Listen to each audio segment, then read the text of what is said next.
29 juillet. Thème: Providence de Dieu. Récompense des 3 jeunes Hébreux. Réponse des 3 Hébreux. Notre Dieu que nous servons peut nous délivrer. Daniel 3,17.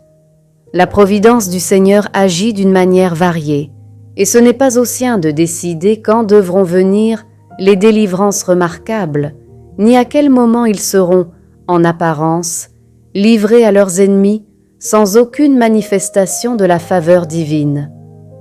Quelquefois, lorsque les enfants de Dieu sont liés ou gênés dans leur liberté pour proclamer la vérité, ils trouvent, comme les 3 Hébreux, que le feu brûle leurs liens et les en libère, leur offrant de plus grandes occasions de rendre témoignage à la gloire de Dieu qu'ils n'en auraient eu autrement. Il ne nous appartient donc pas de déterminer à l'avance comment agira la providence divine à notre égard. Considérons le point de droit et de devoir et conformons-nous y sans nous inquiéter des conséquences, nous confiant implicitement dans le Seigneur. Ces Hébreux avaient une telle foi dans le pouvoir libérateur de Dieu qu'ils étaient armés d'un courage et d'une obéissance indéfectibles, malgré la menace et le danger de la fournaise ardente.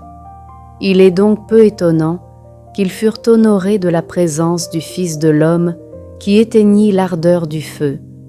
D'une manière semblable, quand nous, enfants de Dieu, sommes menacés de la fournaise ardente antitype parce que nous ne voulons pas nous courber devant le militarisme, le romanisme ou le fédérationnisme, et que nous entrons dans cette fournaise, nous pouvons exercer la foi qui sera honorée par la présence du Fils de l'homme, lequel fera de la fournaise ardente le moyen de nous libérer, sans aucun préjudice causé par l'expérience des liens de cette terre. Question: dans quelles expériences ai-je obtenu cette semaine la délivrance? Comment? Qu'est-ce qui m'a aidé ou m'a été un obstacle? Qu'en est-il résulté?